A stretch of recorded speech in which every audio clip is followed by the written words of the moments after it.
ಭಕ್ತಿ ಭಂಡಾರಿ ಬಸವಣ್ಣನವರ 893ನೇ ಜಯಂತ್ಯೋತ್ಸವದ ಅಂಗವಾಗಿ ಜಗಜ್ಯೋತಿ ಬಸವೇಶ್ವರ ತತ್ವ ಆದರ್ಶಗಳನ್ನು ಜನಮಾನಸ ತಲುಪಿಸುವ ನಿಟ್ಟಿನಲ್ಲಿ ಕುಷ್ಟಗಿಯ ಬಸವ ಭವನದಲ್ಲಿ ವಿಶೇಷ ಆಧ್ಯಾತ್ಮಿಕ ಮತ್ತು ಸಾಂಸ್ಕೃತಿಕ ಕಾರ್ಯಕ್ರಮಗಳನ್ನು ಹಮ್ಮಿಕೊಳ್ಳಲಾಗಿದೆ. ಏಪ್ರಿಲ್ 9ರಿಂದ 19ರವರೆಗೆ ಸತತ 11 ದಿನಗಳ ಕಾಲ ಬಸವ ಭವನದಲ್ಲಿ ಶೂನ್ಯ ಸಂಪಾದನೆ ಪ್ರವಚನ ಕಾರ್ಯಕ್ರಮ ನಡೆಯುತ್ತಿದೆ. ಶರಣರ ಅನುಭವದ ಸಾರವನ್ನು ಒಳಗೊಂಡಿರುವ ಶೂನ್ಯ ಸಂಪಾದನೆಯ ಗೂಢ ಅರ್ಥಗಳನ್ನು ಈ ಪ್ರವಚನದ ಮೂಲಕ ಭಕ್ತರಿಗೆ ಉಣಬಡಿಸಲಾಗುತ್ತಿದೆ. ಕೇವಲ ಪ್ರವಚನವಷ್ಟೇ ಅಲ್ಲದೆ ಮುಂದಿನ ಪೀಳಿಗೆಗೆ ವಚನ ಸಾಹಿತ್ಯದ ಪರಿಚಯ ಮಾಡಿಕೊಡುವ ಉದ್ದೇಶದಿಂದ ಪ್ರಾಥಮಿಕ ಮತ್ತು ಪ್ರೌಢಶಾಲಾ ವಿದ್ಯಾರ್ಥಿಗಳಿಗಾಗಿ ವಚನ ಬರವಣಿಗೆ ಸ್ಪರ್ಧೆಯನ್ನು ಸಹ ಆಯೋಜಿಸಲಾಗಿತ್ತು. 100 ವಿದ್ಯಾರ್ಥಿಗಳು ಅತ್ಯಂತ ಉತ್ಸಾಹದಿಂದ ಭಾಗವಹಿಸಿ ಬಸವಣ್ಣನವರ ಹಾಗೂ ಶರಣರ ವಚನಗಳನ್ನು ತಮ್ಮ ಸುಂದರ ಕೈ ಬರಹಗಳಲ್ಲಿ ಮೂಡಿಸುವ ಮೂಲಕ ಗಮನ ಸೆಳೆದರು.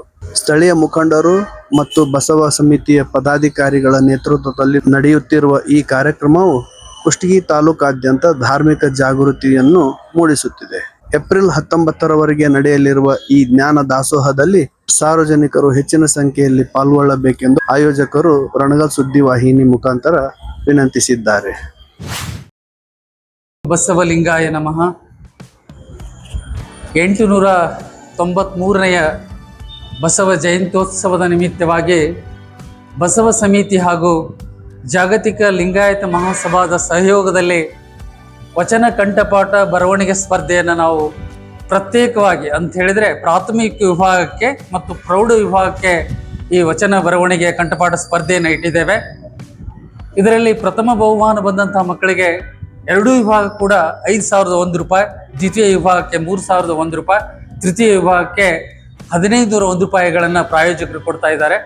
ಈ ವಚನ ಸಾಹಿತ್ಯ ಮಕ್ಕಳಿಗೆ ಏಕೆ ಬೇಕು ಅನ್ನೋದ್ರ ಕುರಿತಾಗಿ ಹೇಳಬೇಕು ಅಂತ ಹೇಳಿದ್ರೆ, 12ನೇ ಶತಮಾನ ಬಸವಾದಿ ಶರಣರ ಅಚ್ಚರಿ ಅಂತಾನೆ ಹೇಳ್ಬೋದು. ಜಗತ್ತು ತಲ್ಲಣಗೊಂಡಂತಹ ಸಂದರ್ಭದಲ್ಲಿ, ಜಗತ್ತು ಕ್ಷೋಭೆಗೊಂಡಂತಹ ಸಂದರ್ಭದಲ್ಲಿ, ಅನೇಕ ತಾರತಮ್ಯಗಳ ನಡುವೆ ಸಮಾಜ ಅತ್ಯಂತ ಹೀನಾಯ ಸ್ಥಿತಿಯಲ್ಲಿರುವಂತಹ ಸಂದರ್ಭದಲ್ಲಿ ಶರಣರು ಉದಯಿಸ್ತಾರೆ. ಜಗತ್ತಿನ ಅನೇಕ ಸಂತರು ಶರಣರು ವಿಚಾರಧಾರೆಗಳನ್ನು ಮಂಡಿಸಿದರೂ ಕೂಡ ಬಸವಾದಿ ಶರಣರ ವಚನ ಸಾಹಿತ್ಯವೇ ಅದ್ಭುತ ಅಂತ ನಾವು ಹೇಳ್ಬೋದು.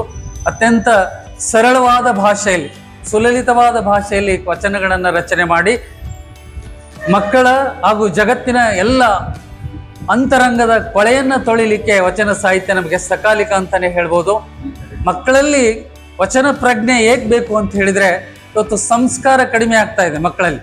ಶಾಲೆಗಳಲ್ಲಿ ಅಥವಾ ಮನೆಯಲ್ಲಿ ಮಕ್ಕಳು ತಂದೆ ತಾಯಿಗಳನ್ನು ಮಾತನ್ನು ಕೇಳದಂತಹ ಸ್ಥಿತಿಯ ಸಂದರ್ಭದಲ್ಲಿ ವಚನ ಸಾಹಿತ್ಯ ಎಲ್ಲ ಸಮಸ್ಯೆಗಳಿಗೂ ಪರಿಹಾರ ಅಂತಾನೆ ಹೇಳ್ಬೋದು.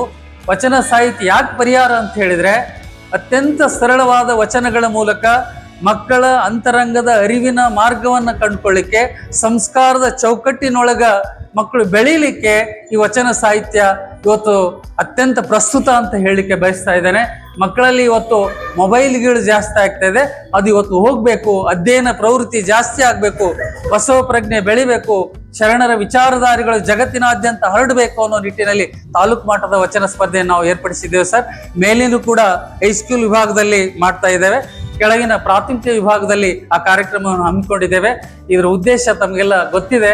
ಮಕ್ಕಳಲ್ಲಿ ಅರಿವಿನ ಮಾರ್ಗವನ್ನು ಕಂಡುಕೊಳ್ಳುವ ನಿಟ್ಟಿನಲ್ಲಿ ಇವು ಶರಣ ಸಾಹಿತ್ಯ ಜಗತ್ತಿನಾದ್ಯಂತ ಪಸರಿಸಿದೆ. ನಮ್ಮ ತಾಲೂಕಿನಲ್ಲಿ ಕೂಡ ಮಕ್ಕಳಲ್ಲಿ ಆ ಪ್ರಜ್ಞೆ ಬೆಳಿಬೇಕು ಅನ್ನೋ ಉದ್ದೇಶಕ್ಕೆ ನಾವು ಈ ಕಾರ್ಯಕ್ರಮ ಮಾಡ್ತಾ ಇದ್ದೇವೆ ಸರ್. ಶ್ರೀ ಗುರು ಬಸವಲಿಂಗಾಯ ನಮಃ. ಈ ಬಸವ ಜಯಂತ್ಯೋತ್ಸವದ ನಿಮಿತ್ತವಾಗಿ ಬಸವ ಸಮಿತಿ ಹಾಗೂ ಜಾಗತಿಕ ಲಿಂಗಾಯತ ಮಹಾಸಭಾದ ಘಟಕಗಳಿಂದ ನಾವು ಮಕ್ಕಳಿಗೆ ವಚನ ಸ್ಪರ್ಧೆಯ ಒಂದು ಇದನ್ನು ಇಟ್ಕೊಂಡಿದ್ದೀವಿ. ಕಾರಣ ಏನಂತಂದ್ರೆ, ಮಕ್ಕಳಲ್ಲಿ ಸಹಿತ ಈ ವಚನವನ್ನು ಅರಿಸ್ಕೊಳ್ತಕ್ಕಂಥ ಒಂದು ಮನೋಭಾವ ಬೆಳೀಲಿ ಅನ್ನೋಂಥ ಒಂದು ಉದ್ದೇಶದಿಂದ ಈ ಒಂದು ಕಾರ್ಯಕ್ರಮವನ್ನು ಹಮ್ಮಿಕೊಂಡಿವಿ.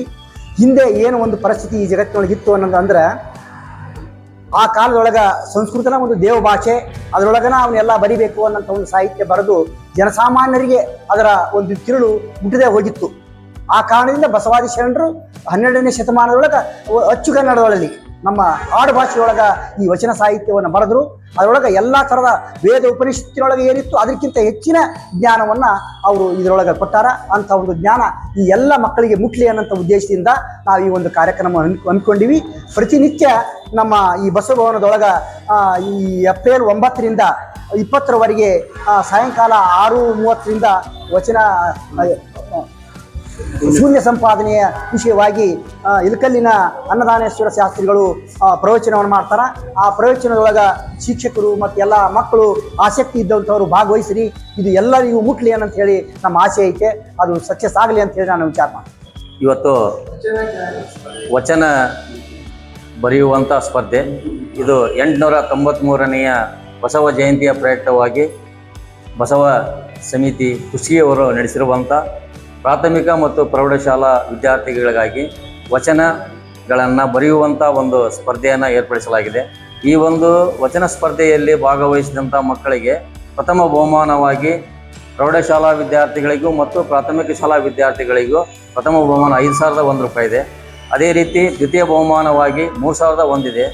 ಅದೇ ತೃತೀಯ ಬಹುಮಾನವಾಗಿ 1,501 ರೂಪಾಯಿಗಳನ್ನ ಈ ರೀತಿ ಮಕ್ಕಳಲ್ಲಿ ನಮ್ಮ ವಚನಗಳ ಸಾರವನ್ನು, ವಚನಗಳ ಮಹತ್ವವನ್ನು ಅರಿಯಲಿಕ್ಕೆ ಅನುಕೂಲ ಆಗಲಿ ಅನ್ನುವಂಥ ದೃಷ್ಟಿಯಿಂದ ನಮ್ಮ ಬಸವ ಸಮಿತಿ ಮತ್ತು ಜಾಗತಿಕ ಲಿಂಗಾಯತ ಸಮಿತಿಯವರು ಈ ಒಂದು ಸ್ಪರ್ಧೆಯನ್ನು ಏರ್ಪಡಿಸಲಾಗಿದೆ.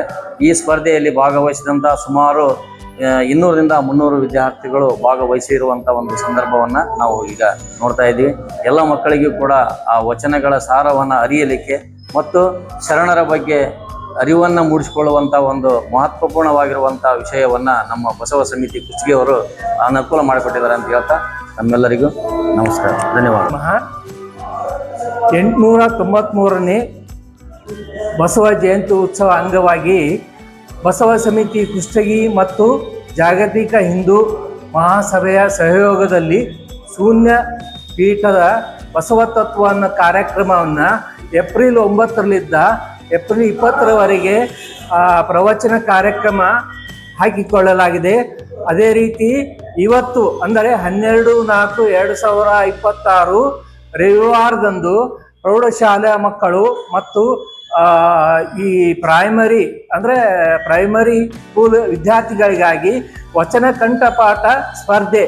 ಆ ವಚನ ಕಂಠಪಾಠ ಮಾಡಿದ್ದನ್ನು ಅವರು ಬರೆದು ನೀಡಬೇಕು. ಅದಕ್ಕೆ ಪ್ರೌಢಶಾಲಾ ವಿಭಾಗಕ್ಕೂ ಮತ್ತು ಪ್ರಾಥಮಿಕ ಶಿಕ್ಷಣ ವಿಭಾಗಕ್ಕೂ ಬೇರೆ ಬೇರೆಯಾದ ಒಂದು ಬಹುಮಾನ ಕೊಡಲಾಗುತ್ತದೆ. ಪ್ರಥಮ ಬಹುಮಾನವಾಗಿ 5,001, ಎರಡನೇ ಬಹುಮಾನ 3,001, ಮೂರನೇ ಬಹುಮಾನ 1,501 ಒಂದು ಬಹುಮಾನವನ್ನು ಆ ಪ್ರತಿಭಾವಂತ ಮಕ್ಕಳಿಗೆ ನೀಡಲಾಗುತ್ತದೆ. ಈ ಒಂದು ಪ್ರಸ್ತುತ ಸಮಯದಲ್ಲಿ ಮಾನವೀಯ ಮೌಲ್ಯಗಳನ್ನು ಕಳೆದುಕೊಳ್ಳುತ್ತಿರುವ ಈ ಸಮಯದಲ್ಲಿ ನಾವು ಶರಣರ ಸಂಸ್ಕೃತಿ ಏನು ಸಮ ಸಂಸ್ಕೃತಿ ಅನ್ನೋದಿತ್ತು ಅದನ್ನು ನಾವು ಇವತ್ತು ಸಮಾಜದಲ್ಲಿ ತರಬೇಕಾಗಿದೆ. ಸಮಾಜದಲ್ಲಿರುವಂಥ ಅಜ್ಞಾನವನ್ನು ಹೋಗಲಾಡಿಸಬೇಕಾಗಿದೆ. ಹೇಗೆ ಬಸವಣ್ಣವರು 12ನೇ ಶತಮಾನದಲ್ಲಿ ಆ ಮೌಢ್ಯತೆ, ವರ್ಗರಹಿತ, ಲಿಂಗರಹಿತ, ಒಂದು ಬಡವ ಮೇಲು ಕೀಳೆಂಬ ಜಾತಿಯನ್ನು ದೂರ ಮಾಡಿದ್ರು, ಅಲ್ಲಿ ಅನುಭವ ಮಂಟಪವನ್ನು ಸ್ಥಾಪಿಸಿದ್ರು. ಮತ್ತು ಅದೇ ಮುಖವಾಗಿ ವಚನಗಳ ಮುಖಾಂತರ ಜನರ ಅಜ್ಞಾನವನ್ನು ದೂರ ಮಾಡೋಕ್ಕೋಸ್ಕರ ಜ್ಞಾನ ಸುಧೆಯನ್ನು ಹರಿಸಿದರು. ಮತ್ತು ಅವರು ತಮ್ಮ ಶರಣರೆಲ್ಲರೂ ತಮ್ಮ ಆತ್ಮ ಕಲ್ಯಾಣಕ್ಕಿಂತ ಲೋಕ ಕಲ್ಯಾಣಕ್ಕಾಗಿ ಶ್ರಮಿಸಿದರು. ಶರಣರು ಅರಿವು, ಆಚಾರ, ಅನುಭವಕ್ಕೆ ಒತ್ತು ಕೊಟ್ಟರು. ಅರಿವು ಅಂದರೆ ಇವತ್ತಿನ ನಾವು ಅಷ್ಟಾವರಣಗಳಂತ ಹೇಳ್ತೀವಿ. ಗುರುಲಿಂಗ ಜಂಗಮ, ಪಾದೋದಕ ಪ್ರಸಾದ, ರುದ್ರಾಕ್ಷಿ ಮಂತ್ರ, ಅದೇ ರೀತಿ ಪಂಚಾಚಾರ್ಯಗಳು, ಅದೇ ರೀತಿ ಚಟಸ್ಥಳಗಳು, ಇವೆಲ್ಲವೂ ಲಿಂಗಾಯತ ಧರ್ಮದಲ್ಲಿ ಮುಖ್ಯವಾಗುತ್ತವೆ. ನಾವು ಲಿಂಗಾಯತರಿಂದ ಹೇಳ್ಕೊಳ್ಬೇಕಾದ್ರೆ ಬರೀ ಒಂದು ಲಿಂಗವನ್ನು ಎದೆಯ ಮೇಲೆ ಹಾಕಿದರಷ್ಟೇ ಸಾಲದು. ಈ ಒಂದು ಅಷ್ಟಾವರಣಗಳನ್ನು, ಪಂಚಾಚಾರಗಳನ್ನು ಮತ್ತು ಶಟಸ್ಥಗಳನ್ನು ಯಾರು ತಮ್ಮ ಜೀವನದಲ್ಲಿ ಒಂದು ಅನುಸರಿಸುತ್ತಾರೋ ಅವನೇ ನಿಜವಾದ ಲಿಂಗಾಯತ ಅಂತ ನಾವು ತಿಳ್ಕೊಳ್ಬೇಕಾಗೈತೆ. ಅಂತ ಶರಣ ಸಂಸ್ಕೃತಿಯನ್ನು ಇವತ್ತು ಸಮಾಜದಲ್ಲಿ ನಾವು ರೂಢಿಸ್ಕೊಳ್ಬೇಕಾಗೈತೆ. ಬಸವಣ್ಣವರು ಹಾಕಿಕೊಟ್ಟ ಕಾಯಕವೇ ಕೈಲಾಸ ಆಗುವುದು, ಅಥವಾ ಇಷ್ಟಲಿಂಗ ಪೂಜೆ ಆಗುವುದು, ಅಥವಾ ಗುರುಲಿಂಗ ಜಂಗಮ ಸೇವೆ ಆಗುವುದು, ಹೀಗೆ ಇವೆಲ್ಲ ಅನೇಕ ರೀತಿಯ ಒಂದು ಸುಧಾರಣೆಯನ್ನು ತಂದು ಸಮಾಜದ ಅಂತಜ ವ್ಯಕ್ತಿಯನ್ನು ಕೂಡ ಅವರು ಮೇಲೆತ್ತಲು ಪ್ರಯತ್ನ ಮಾಡಿದರು. ಅಂತ ಒಂದು ಶರಣ ಸಮಾಜ ಸಂಸ್ಕೃತಿಯನ್ನು ಇವತ್ತು ನಾವು ತರಬೇಕಾಗಿದೆ. ಅಂತ ಶ್ರಮ ಸಂಸ್ಕೃತಿಯನ್ನು ನಾವು ಅದನ್ನು ಅನುಸರಿಸ್ಕೊಂಡು ಹೋಗಬೇಕು. ನಮ್ಮ ಮಕ್ಕಳಲ್ಲಿ ಆ ಶರಣರ ವಚನಗಳನ್ನು ಹೇಳುವ ಇದು ತಿಳ್ಕೋಬೇಕು. ಅದರ ಅರ್ಥ ತಿಳ್ಕೊಂಡು ಅದನ್ನು ಮುಂದುವರಿಸ್ಕೊಂಡು ಹೋಗ್ಬೇಕಂತಿದ್ದು